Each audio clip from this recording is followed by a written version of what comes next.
In today's fast-paced world, we all crave instant gratification. Everywhere we look, from social media to online shopping, we want things right away. This need for quick rewards affects our emotions deeply. Our world is full of quick fixes that give us short-term happiness, but hide bigger emotional problems. Chasing instant pleasure changes how we see and react to everything around us.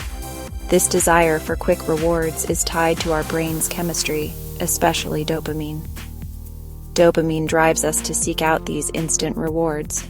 It motivates us to do things that feel good right away, even if they're not good for us in the long run. This changes how we make decisions, making us choose quick wins over long-term benefits. The more we chase these dopamine hits, the more we want them. This creates a cycle that's hard to break. It becomes a kind of addiction, one we often don't notice until it starts to hurt us. This isn't just about drugs or alcohol. It includes shopping, gaming, and social media too. In this video, we'll explore how dopamine, emotions, and addiction are connected. We'll see how our need for instant gratification changes our thoughts and feelings. By understanding this, we can find ways to take back control of our emotional health in a world full of instant temptations.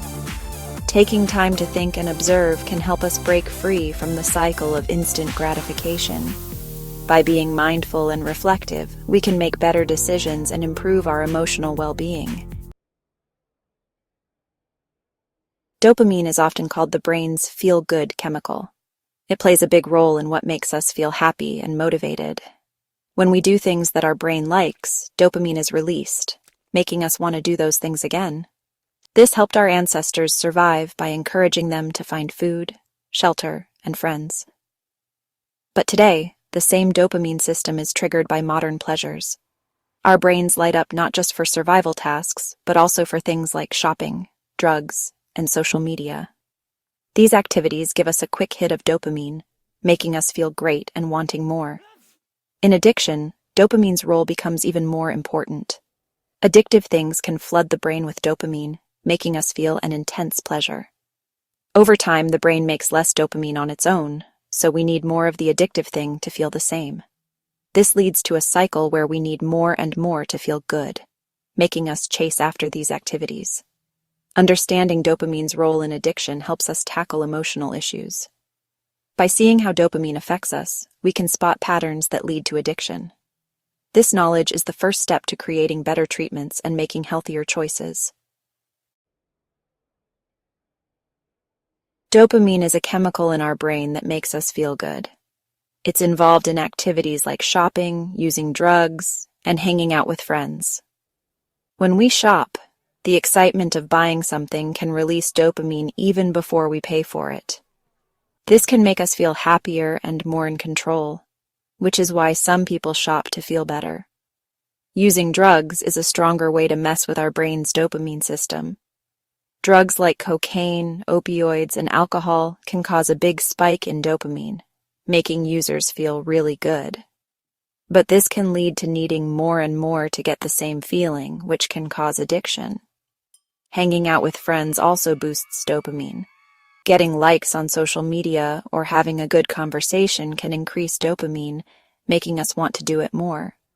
Social media uses this to keep us online longer. While these activities can make us feel good for a while, relying on them too much can be risky.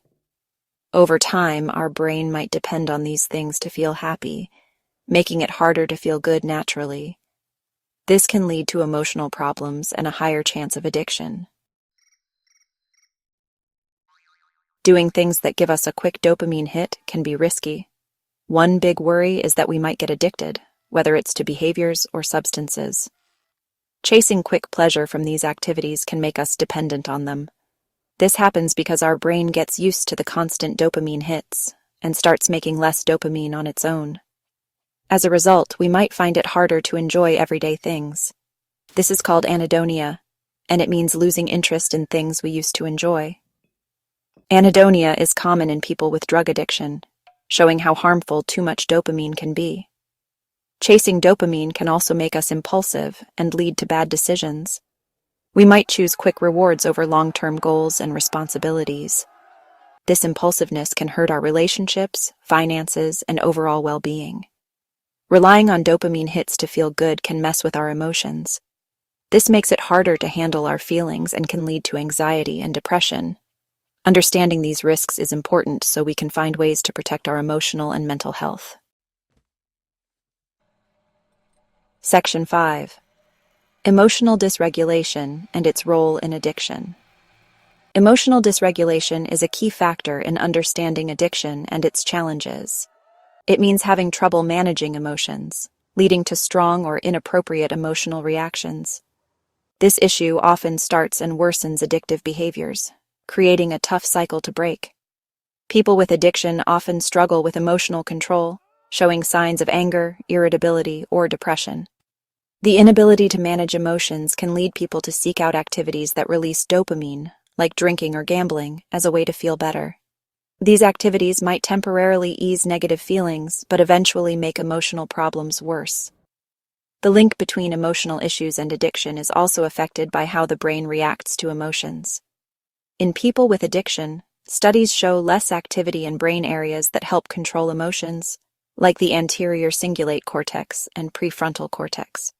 This reduced activity makes it harder to control impulses and make good decisions, increasing the risk of relapse. Addressing emotional issues is crucial for effective addiction treatment.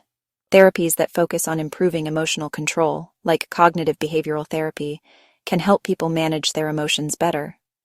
By breaking the cycle of emotional issues and addiction, people can regain control of their lives and achieve long-term recovery.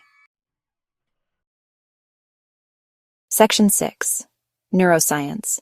Insights into emotional dysregulation. Neuroscience helps us understand why some people struggle with their emotions and how this links to addiction.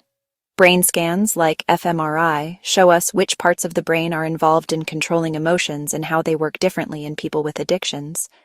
One key area is the amygdala, which helps process emotions.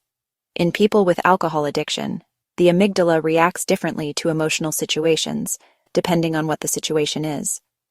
This can make it hard for them to manage their emotions and can lead to relapses. Other important areas are the anterior cingulate cortex, ACC, and prefrontal cortex, PFC, which help with emotional control. Brain scans show that these areas are less active in people with addictions, making it harder for them to control their impulses and make good decisions. This lower activity is linked to more impulsive behavior and trouble managing cravings. The insula cortex, another brain area, becomes very active when people with addictions face negative situations. This high activity shows why they have strong emotional reactions, making it even harder to control their emotions. Understanding how these brain areas work is key to creating better treatments. By knowing which brain areas are involved and how they change, scientists can develop treatments that target the root causes of emotional problems in addiction. Section 7. Corrective interventions for addiction. Tackling addiction needs a mix of methods that address both the body and the mind. These methods help people make healthier choices, manage their emotions, and find support to avoid falling back into old habits. One of the best ways to treat addiction is through cognitive behavioral therapy, or CBT. CBT helps people spot and change negative thoughts and actions, replacing them with better ones. It also teaches ways to handle cravings and tough situations without turning to addictive behaviors. Exercise is another great way to help, as it boosts dopamine in a healthy way. Regular exercise can lift your mood, reduce stress, and improve overall health, offering a natural alternative to addictive substances and behaviors. Community programs are also key in helping people recover from addiction. These programs provide support networks, education, and resources for those looking to beat addiction. They create a sense of belonging and offer a safe space to share experiences, learn from others, and stay motivated. By combining therapy, exercise, and community support, people can tackle the root causes of addiction and learn how to stay sober. These methods help people take back control of their lives and build a future free from addiction. Section 8. Future Research Directions. As we learn more about addiction and emotional issues, we need to keep researching to find better treatments and help more people. Future research is looking at new ways to treat these problems, understanding how the brain works, and filling in the gaps in what we know. One exciting area is non-invasive brain stimulation, or NIBS. This includes methods like transcranial magnetic stimulation, or TMS, and transcranial direct current stimulation, or TDCS. These methods can change brain activity and help with emotional control. We need more research to see how well they work for treating addiction. Making sure studies use the same methods and terms is also important. This helps us compare results and create better treatments. We also need to look at how addiction affects men and women differently, and how other health issues play a role. Understanding these differences can help us create more personalized treatments that work better for each person. By focusing on these research areas, we can better understand addiction and emotional issues, leading to more effective treatments. This research could change how we treat addiction and improve the lives of many people. Section 9. Conclusion. The path forward. Dopamine, emotions, and addiction show how instant rewards affect our lives. In a world full of quick rewards, it's important to understand how addiction works. By knowing how dopamine affects us, we can tackle the root causes of addiction and emotional issues. Recovery and emotional health need a mix of therapy, lifestyle changes, and community support. Giving people the tools to manage their emotions is key to breaking addiction and staying sober. Future research can help us understand addiction better and improve treatments. By exploring new treatments and learning more, we can better support those with addiction. The way forward is to balance seeking pleasure with finding long-term happiness. By taking control of our emotions and handling modern life's challenges, we can create a future focused on well-being and resilience over quick fixes. Patience and discipline are essential in this journey, helping us to build a more fulfilling and balanced life.